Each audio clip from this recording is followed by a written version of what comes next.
지난 시간 교회는 만민이 기도하는 하나님의 집이라는 것을 배웠어요. 그렇다면 조금 더 본질적으로 교회란 무엇인가 오늘 말씀을 통해서 함께 나누어 보고자 해요. 여러분, 교회란 무엇일까요? 신약 성경에서는 교회를 에클레시아라고 말해요. 그러니까 해석하면 부름받은 자들의 모임이 되는 거죠. 그런데 원래 이 단어는요, 그리스 시민의회를 나타내는 단어였어요. 시민권을 가진 자들의 모임이 되는 거죠. 교회도 바로 이러한 특성을 가졌어요. 천국의 시민권을 가진 사람들이 모이는 것, 이것을 가리켜 에클레시아라고 말했던 거죠. 즉 오늘날의 교회라고 하는 거예요. 그런데 시간이 지나면서 교회가 점점 세속화되는 것을 발견해요. 어떤 점에서 그럴까요? 본래 교회란 처음부터 제도화되지는 않았어요. 그저 예수님을 믿는 그리스도인들의 모임이었기 때문에 주로 한 개인의 가정집이나 때로는 회당에서 모이기도 했어요. 그 초기 모습은 거의 신약시대 유대인들의 회당과 같은 모습이었다는 거죠. 본래 이스라엘은 출애굽 시대에 성막을 중심으로 신앙생활을 하다가 솔로몬 시대에 성전을 건축하게 돼요. 그러나 기원전 586년에 남유다 왕국이 바벨론에게 멸망당하면서 70년 정도의 포로기 생활을 하게 되죠. 이때 성전도 같이 파괴된 상태였어요. 그러다 보니까 성전 중심의 신앙생활은 전혀 할 수가 없었던 거죠. 그저 자기들끼리 이렇게 모여서 하나님의 말씀을 전하고 가르치는 회당 중심의 신앙생활로 바뀌게 되는 거예요. 그러던 것이 바벨론의 포로 귀환 정책을 통해서 수룹바벨 시대, 그러니까 기원전 535년경에 다시 성전이 재건되기 시작해요. 그리고 기원전 516년경에 이 성전이 완성이 되는 거죠. 이 상태로 예수님 시대까지 성전 중심의 신앙생활이 다시 시작해요. 참고로 예수님 시대에도 회당은 여전히 남아 있었어요. 그리고 그 사이에 예수님 태어나신 지 20년쯤 되었을 때, 그러니까 주후 20년경에 헤롯 왕에 의해서 스룹바벨 성전이 다시 재건축되기도 했어요. 하지만 주후 약 70년에 유대 독립전쟁이 있었고 성전은 이때 로마 제국에 의해서 또 무너지게 돼요. 그리고 흔히 통곡의 벽이라고 부르는 서쪽의 벽만이 남아 있었던 상황이었죠. 그리고 유대교는 회당 중심의 신앙생활로 그 명맥을 이어가요. 유대교는 여러 가지 분파가 있는데 그중 가장 대표되는 파가 바리새파, 사두개파죠. 그리고 에세네파와 열신당 등이 있어요. 바리새파는 여러분에게도 익숙한 바리새인들의 모임이에요. 이들은 근본주의자들이며 상당히 보수적인 신앙관을 가지고 있어요. 그리고 부활 신앙이 있던 사람들이죠. 주로 랍비라 부르는 사람들이 바로 여기에 속해요. 그에 반해 사두개파는 다윗시대 사독계열 제사장 가문 사람들을 말해요. 이들은 율법을 학문적으로 많이 접근을 하고 부활 신앙과 같은 기적에 대한 믿음이 없는 사람들이에요. 그리고 에스네파는 현실과 동떨어져 생활하는 사람들이에요. 바리새파와 같은 신앙의 그런 노선을 걷긴 하지만 바리새파는 조직적이고 사회에 적극적으로 참여하는 반면에 에스네파는 세상과 떨어져서 금욕생활을 했어요. 또 열신당은 거의 이스라엘의 독립운동을 위한 혁명적인 종교 집단으로 이해하시면 좋을 것 같아요.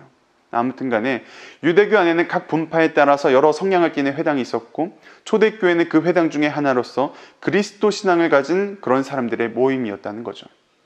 자, 그랬던 초대교회가 점점 사람이 많아지고 조직화되기 시작했어요. 심지어 나중에는 대도시의 교회와 시골 교회의 규모에서 차이가 벌어졌고 이것은 곧 대도시의 큰 교회로 권력이 집중되기 시작했던 거예요.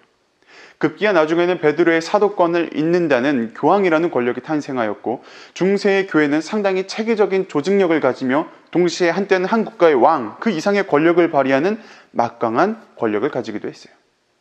그러나 문제는 교회의 규모가 커지면서 사람들은 신앙의 본질적인 면에 집중하지 않았다는 거예요. 점점 눈에 보여지는 것들에 관심을 가졌다는 거죠. 이런 문제는 오늘날 우리들의 신앙에서도 나타나고 있어요. 기복주의 신앙이 무엇인가요? 쉽게 말하면 옛날 달빛 아래 정화수를 떠놓고 비나이다 비나이다 손을 비비며 복을 빌었던 그 신앙을 말하는 거예요. 기복주의 신앙이 잘못된 것은 하나님을 도구화시킨다는 거예요. 교회의 성격이 변질된다는 거죠. 그렇다고 본래 기독교 신앙에 축복이 없던 게 아니에요. 복음이 왜 복음인데요? 복된 소식이라고 해서 복음이에요. 우리에게 가장 큰 축복으로 주어진 것이 바로 복음이에요. 이 복이 뭐예요? 예수님을 통해서 하나님의 나라, 천국이 우리에게 주어졌다는 가장 확실하고도 아름다운 축복인 거죠. 그런데 문제는 우리가 더 이상 천국을 소망하지 않고 현실의 삶이 더 중요하다고 판단했다는 거예요. 여기서부터 잘못된 거죠. 예수님께서 사람들의 병을 고쳐주시고 귀신을 쫓아내었던 것은 그들을 사로잡은 그 마귀의 권세를 몰아내시고 하나님의 말씀으로 그곳에 천국을 선포하시며 죄인의 불쌍한 영혼들을 하나님 나라의 백성으로 삼아서 마지막 날이 오기까지 이 땅에서 천국 백성으로 살아갈 것을 가르치고 또 그렇게 인도하기 위해서 병 고치고 귀신 쫓고 복음을 선포하고 가르치는 이런 사역들을 하신 거예요. 그런데 우리는 어떤가요? 병 고치는 기적을 보면 그 기적을 통해서 어떻게 내가 더 잘 살 수 있을까 고민하고 바라게 되잖아요. 본래 기도의 본질은 내 생각을 하나님께 말하고 그것에 대해서 하나님의 판단을 받는 거지만 우리는 이게 뒤바뀌었어요. 하나님의 판단을 받을 생각은 아예 없어요. 하나님이 뭐라고 하시는지 중요하지 않다는 거죠. 이미 내 안에 나만의 답이 정해져 있어요. 우린 내가 듣고 싶은 그 답을 기도로 듣고 싶은 거예요. 이게 뭐예요? 답정너죠. 이런 마음들을 가지고 교회에 모였어요. 교회가 어떨까요? 죄에 대해서, 심판에 대해서 제대로 설교할 수 있을까요? 회개하라고 자신 있게 선포할 수 있을까요? 사람들이 싫어하는데요. 복음이 이렇게 변질되는 거죠. 물론 그 책임은 성도에게만 있는 것이 아니라 교회에게도 있어요. 어쨌든 교회는 거듭난 사람들의 모임이 아니라 점점 복을 찾아 흘러들어오는 그런 사람들의 모임으로 바뀌기 시작했어요. 하나님께 순종하는 교회가 아니라 하나님의 이름을 이용하는 교회로 변질이 되었다는 거죠. 다른 누구도 아닌 우리가 그런 교회를 만든 거예요. 그럼 어떻게 해야 될까요? 우리가 교회의 본질로 다시 돌아가야 되는 거죠. 그래서 누군가는 초대교회로 돌아가자고 말해요. 아니요. 초대교회로 돌아가도 문제예요. 초대교회는 문제가 없었을까요? 초대교회 문제 많았어요. 이단 문제도 많았고요. 그 안에서 싸우고 차별하고 갈등과 분열의 온갖 문제들이 나타났어요. 그래도 초대교회로 돌아가고 싶으세요? 말은 똑바로 해야죠.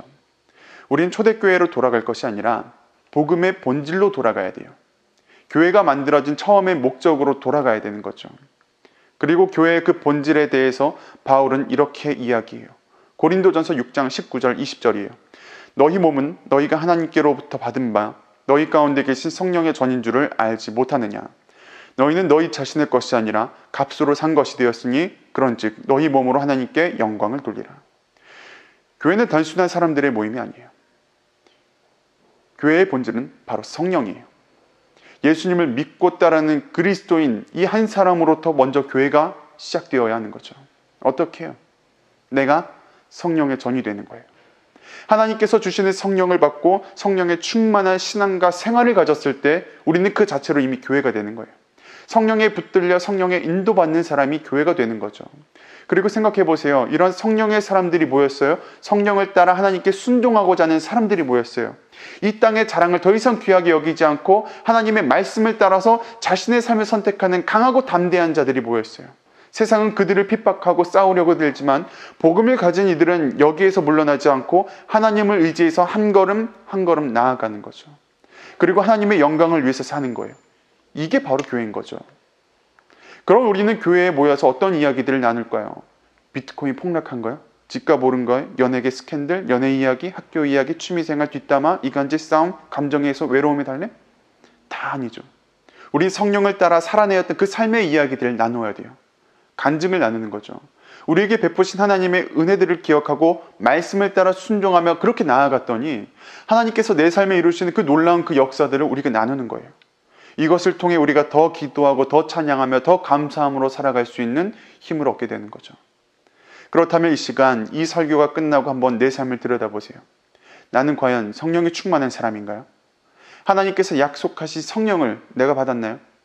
천국 백성으로서 살아가는 이 삶이 여러분 즐거우신가요? 하나님의 영광을 위해 살아갈 준비가 되셨나요? 마지막으로 본문 말씀을 읽고 마치도록 하겠습니다. 너희 몸은 너희가 하나님께로부터 받은 바 너희 가운데 계신 성령의 전인 줄을 알지 못하느냐. 너희는 너희 자신의 것이 아니라 값으로 산 것이 되었으니 그런즉 너희 몸으로 하나님께 영광을 돌리라. 아멘.